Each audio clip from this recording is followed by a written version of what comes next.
Our emblem's significance depends on foreknowledge of the use of the pink triangle as a marker of gay men in Nazi concentration camps.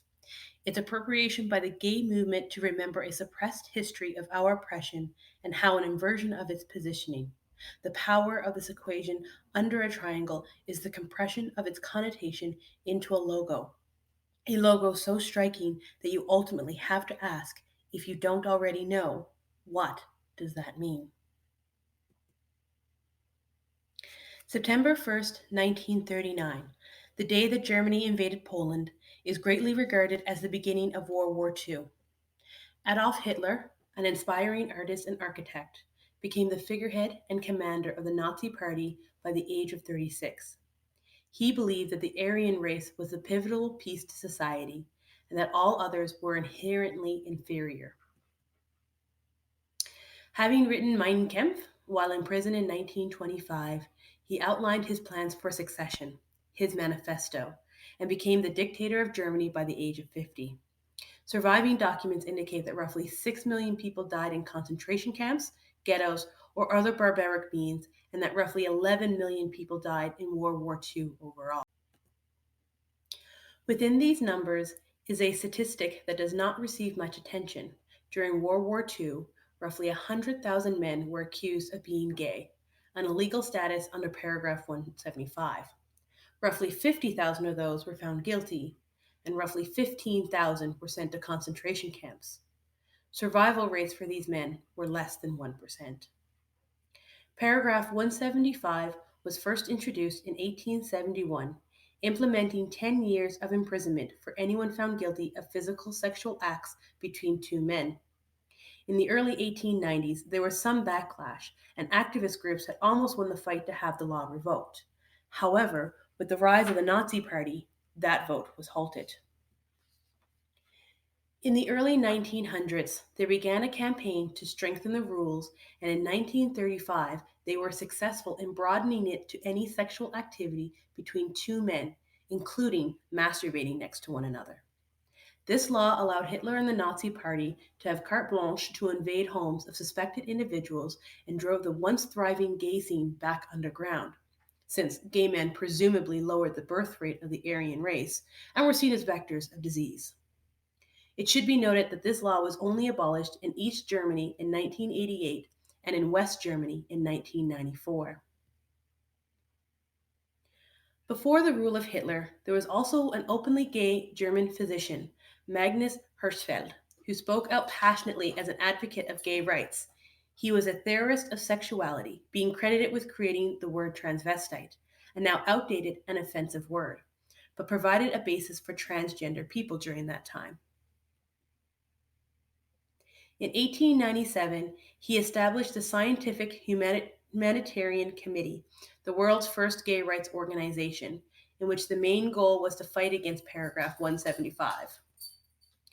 He published two pieces: Intermediate Sexual Types, a magazine that ran from 1899 to 1923, and Homosexuality of Men and Women in 1914, and opened the first Sexology Institute in 1990, which was destroyed by Nazi demonstrators in 1933.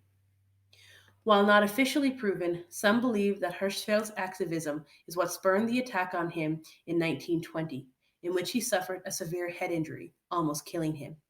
He continued his work until 1932, when he was banned from returning to Germany and later died in 1935, just a few years before war broke out. Once concentration camps were operational, men who were convicted under paragraph 175 were sent to carry out menial work.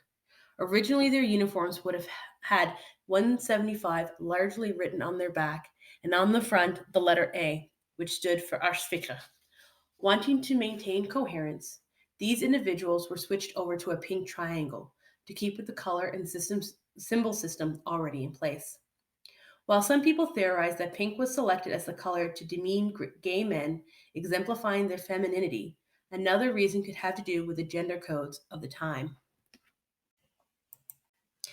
In 1983, New York Times published an article that stated, "Always give pink to boys," upholding the common belief of the time that blue was a feminine color for girls, since it was the color of the Virgin Mary's outfit. and pink was masculine for boys, since it was a lighter shade of the masculine color of red for grown men. It was not until the 1950s that there was a huge marketing campaign to reverse this ideology.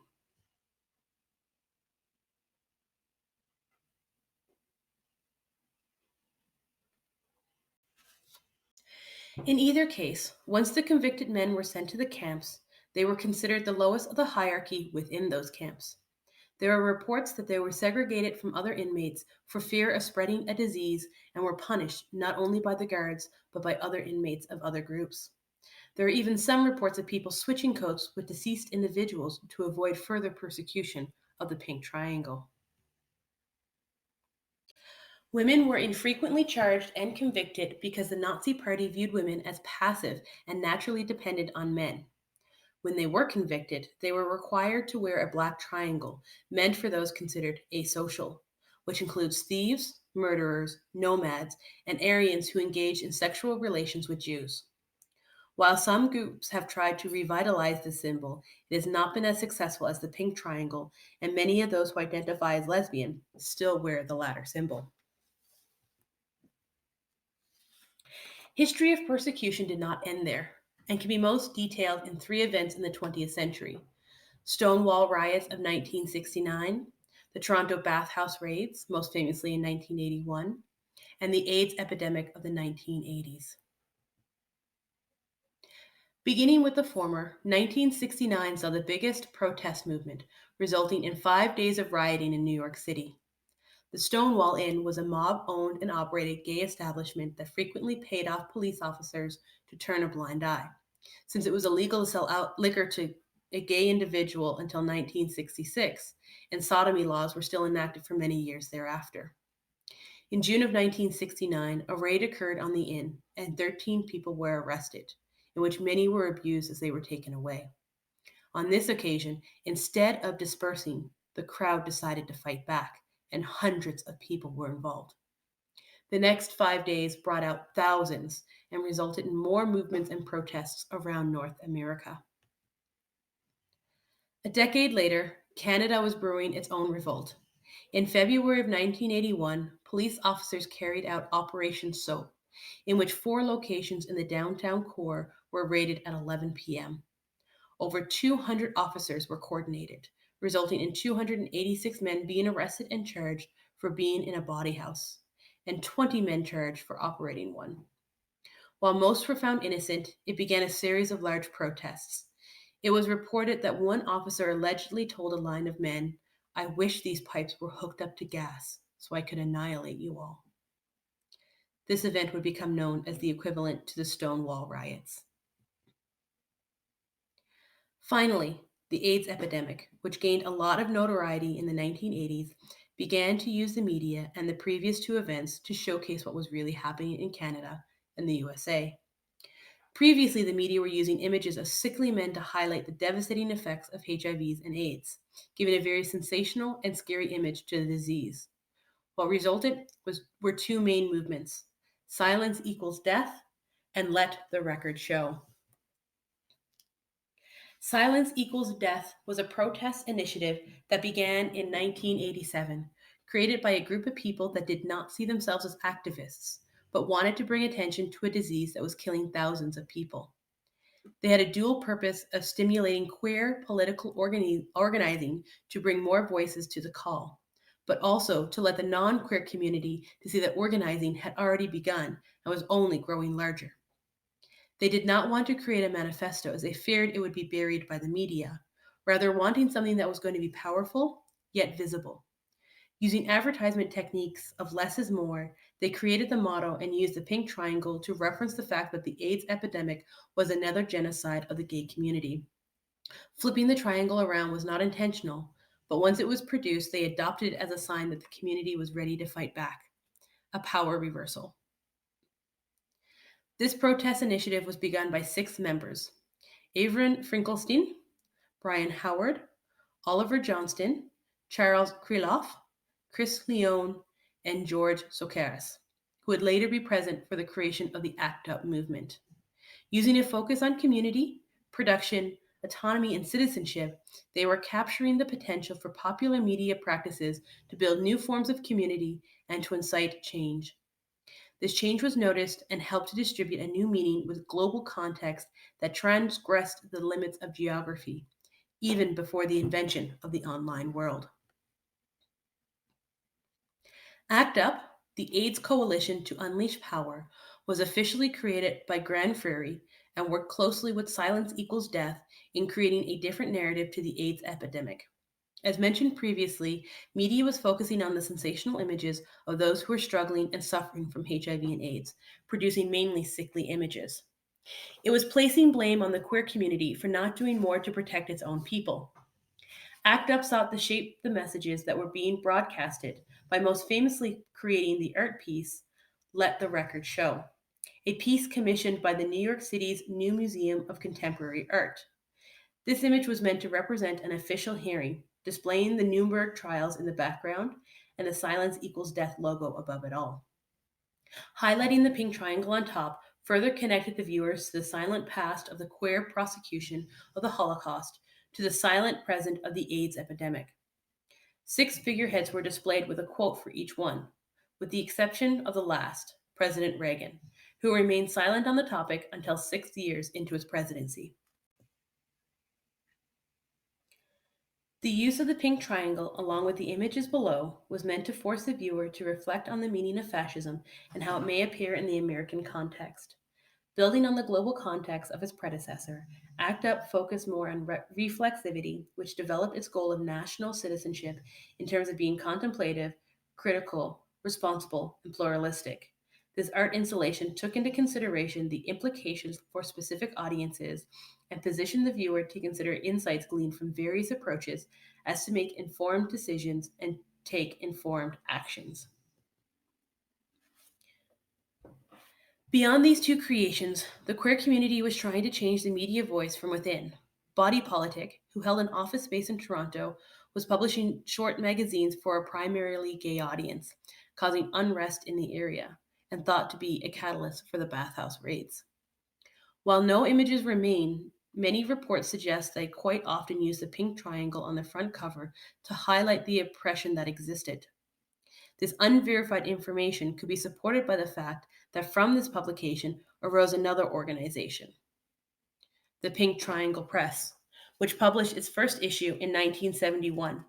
It thrived on volunteerism for many years before becoming a non for profit organization in 1976.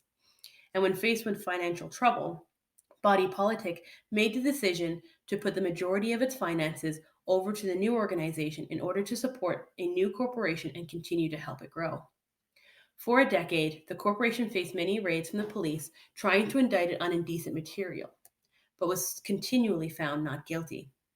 This recognition of such uneven relations of power provided the organization with the fuel it needed to continue to persevere through the struggle and resistance that are necessary aspects of enhancing democracy, increasing justice, and creating change. Meanwhile, over in Germany, the Homosexuelle Action West Berlin, or HA, magazine printed an informational piece in 1973 titled Tuntrendstreit, Fight the Conflict, followed up with an article in 1975 that stated, Show what happened to the gays under fascism. The discrimination continues. Wear the pink triangle. Within the circuits of capital formula, Ha was using the conditions within Germany to push forward its own cultural production with the textual form that it sought to produce, which in turn forced the readers to have a different interpretation from the mass media. This perpetual cycle used the public representations that existed for the queer community of the time, juxtaposed with the reality of the private lives of queer individuals to create a cultural movement that would have far reaching implications beyond Germany. Within the arts community, the call for action and education was massive. In 1975, Dalef Stoffel and Christine Scherl produced a 50-minute film called Pink Triangle that was such a long time ago that made correlations between concentration camps and current conditions for queer men. The first half contained original quotes, photos, and mini clips that had survived from the war, while the second half featured 4 people reporting on the current discrimination that existed. The title was meant to invoke a sense of sarcasm in which to force the viewer to reflect on the power of history in relation to current sensibilities, similar to what the ACT UP window display intended. In 1979, Martin Sherman wrote and produced a play titled Bent, a slang term for a homosexual in some countries, but also referring to the broken state of Germany at the time of the war. While it did not reference the pink triangle in the title, it did center on the life of 2 gay men within a concentration camp, in which the main character, Max, would be portrayed by Sir Ian McKellen. A main component of this story was the conflict of identity, whereby Max did whatever he could to avoid being labeled with a pink triangle, including beating his own partner to death. Furthermore, having an openly gay man play the main character gave the story a weight that many current activists are demanding. A queer story must be told by a queer person to show the gravity of the situation. In this story, Sherman vividly dramatizes his vision of bare life for gay men, the destruction of homosexual culture, a complete autonomization that comes from constant surveillance, and the brutalization of the public expression of sexuality. This play was produced as a movie in 1997, featuring Clive Owen and Lorraine Blotu. It should be noted that Sir Ian McKellen played Uncle Freddie, Mac's gay uncle, in this version of the production.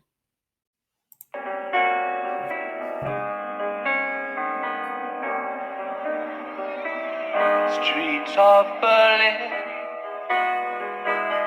I must leave you soon.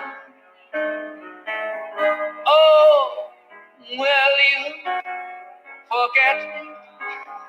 'Cause I'm already here.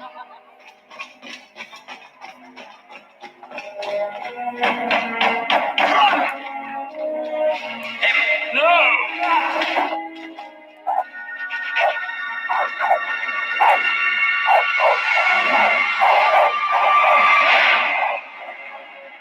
This isn't happening. It's happening. Where are they taking us? Probably Dachau. Pink triangle in good health. Pink triangle, what's that? Queer.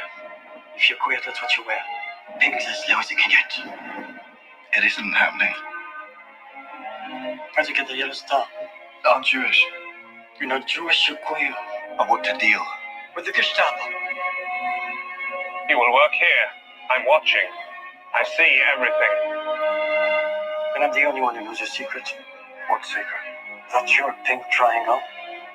I'm going to stay alive. This is insane.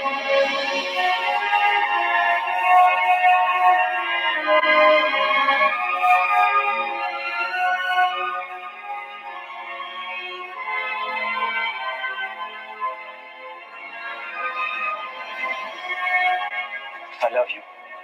Isn't that silly?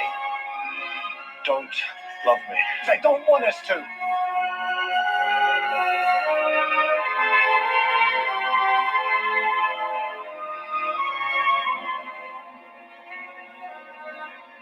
We can't look at each other. We can't touch. We can feel.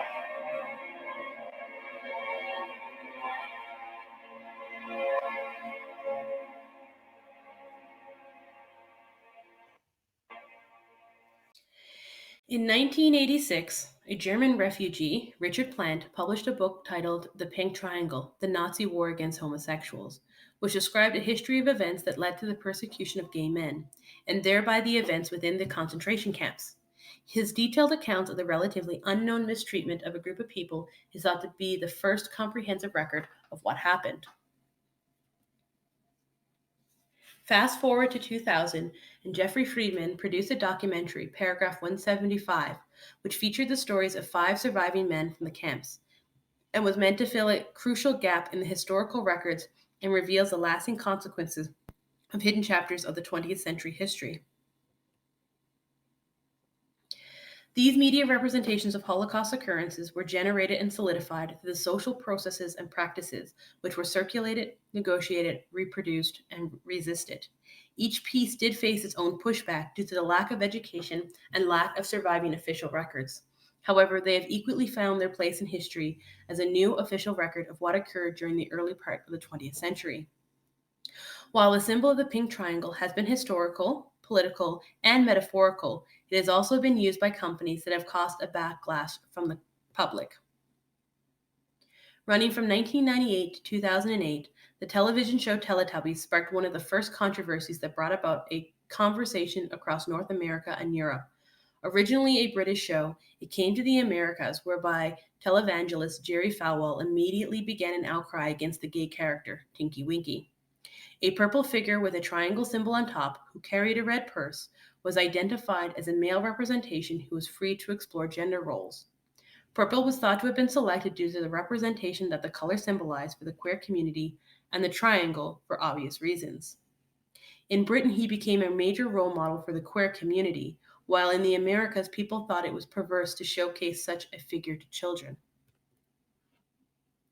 This became compounded with the release of the Teletubby speaking dolls, but more specifically Poe, the red figure, who was thought to have been recorded saying the word faggot.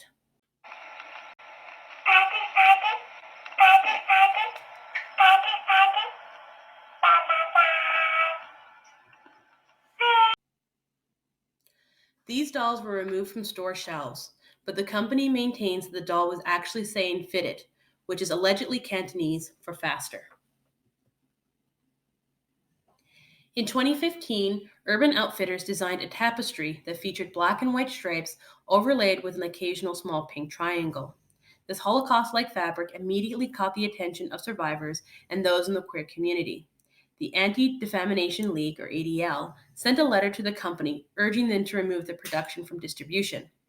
The letter was not responded to, but the item did not make it to shelves. While distasteful, this is not the first time the company has faced controversy. Previous to this conception, a t-shirt had been designed which appeared to have the Star of David placed on the chest pocket.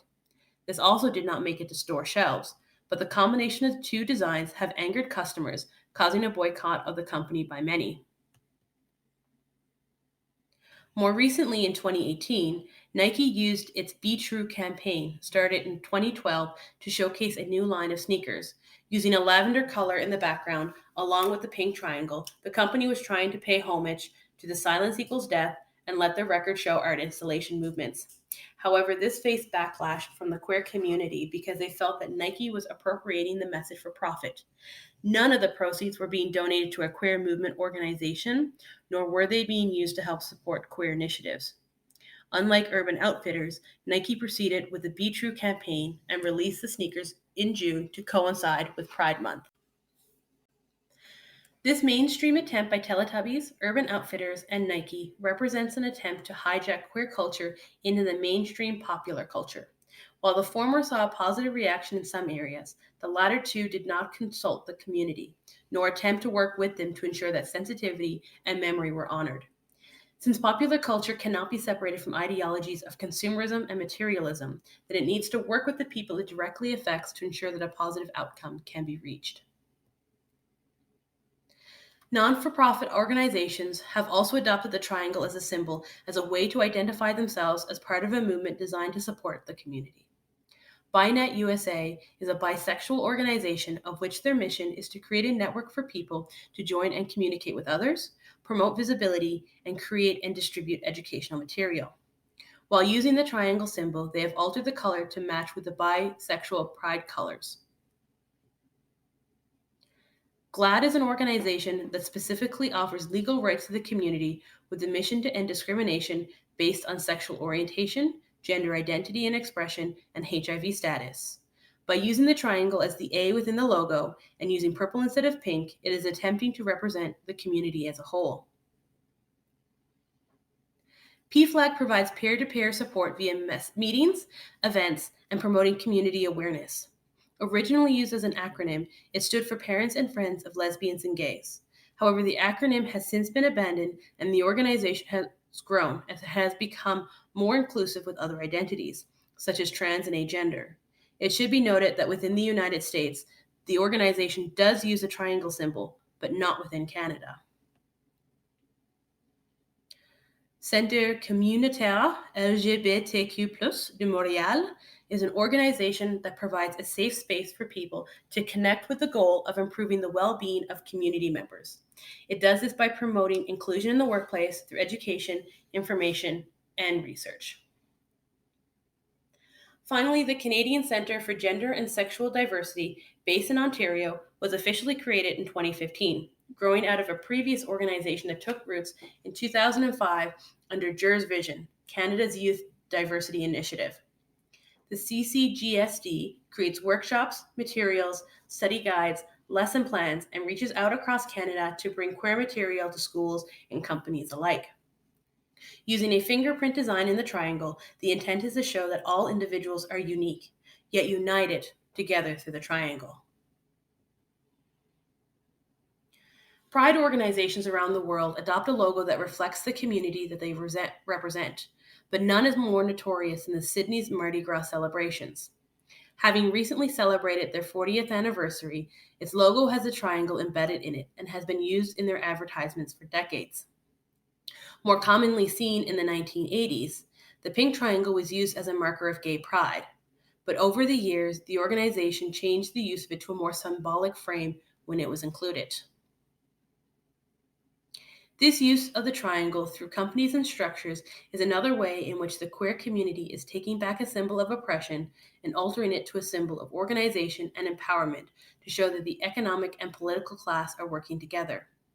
This partnership between classes helps to fight against the poorly informed ideas that are reproduced and maintained without scrutiny. Finally, monuments have been erected in various sites to commemorate the atrocities that have occurred, and while most have been positive, some have missed the mark. In 1968, the International Monument at Dachau Memorial Site was formally dedicated, displaying the various triangles of the Holocaust. However, not all colors are displayed, namely pink and black. What appears to be pink in the image is actually faded red and purple pieces, and this memorial is still in place today. While this one does not recognize all peoples, other memorials have specifically been created to support the memory of the queer community. A plaque of a downward-facing triangle was placed at the concentration camp at Mauthausen in 1984, with a large title, Beaten to Death, Silenced to Death. This was the only public recognition allowed at the time, but has since been maintained on a regular basis. In 1897, the Homo Monument was unveiled to the public in Amsterdam and consists of 3 small triangles that make up a much larger one. One triangle points to the memorial in Dam Square, another to the headquarters of COC Netherlands, and the other to Anne Frank's house. This monument was decorated, and a small memorial was held in 2016 after the Pulse shootings in Orlando.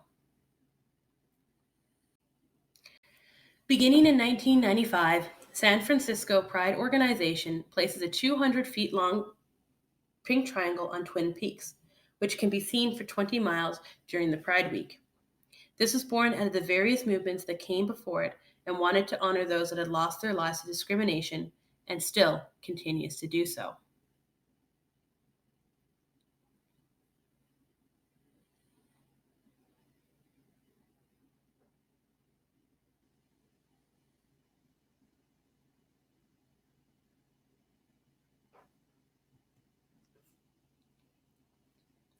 In 2001, the city dedicated a small space to the queer community, which was renamed the Pink Triangle Park. While well-meaning, the space was not maintained and fell into disrepair for a while, even becoming the site of a homeless camp for a time. In 2017, a community member finally stepped forward and began the process of honoring the space. A grant was approved to provide 65% of the funds needed to create a memorial space, and 35% was thereby raised from the community. Now there stands 15 pink and gray granite triangular pylons, whereby each represents 1,000 men who died within concentration camps. When viewed from above, these pylons create a larger triangle to signify the strength in numbers. In 2001, Sydney, Australia dedicated a space to remember those who were persecuted during the Holocaust, but also as a piece to those who are victims of violence today. At the center is a pink triangle to represent gay men and is etched with images of people who lost their lives. Next to the triangle are black columns, which, when viewed from above, create another black triangle to represent lesbian women. In 2006, a gay resort in Stege commissioned a memorial that commemorates a demonstration that began in 1996 when police stated they would keep records of gay men who were wandering at the beach at night. This memorial overlooks the ocean and reads, Stages Against Homophobia, October 1996 to 2006. Never again. Since the conception of the pink triangle during World War II, the symbol has taken on various meanings to various people, which is an intricate and constitutive part of our cultural context. It is inside our relationships, not exterior to them. For those within the queer community, it symbolizes oppression and strength, ostracization and community. It symbolizes a movement to recognize that violence has not ended and there is still much more work to be done. It symbolizes a pride movement to be who you are and not to hide from your own identity, as Max was forced to do in Sherman's play Bent. Yet for those who are not part of the queer community, the pink triangle still remains elusive and largely unknown. It still has not been educated to the mass populace, providing a space for mockery and scorn to those who display the symbol. If media has evolved into a space where considerations of meaning making and experience, power and identity, affiliation and effect, media and culture are explored on a multifaceted platform, then more exploration is needed within an educational context to ensure that the struggles of the queer community are not forgotten, rather celebrated for the gains they achieved through that struggle.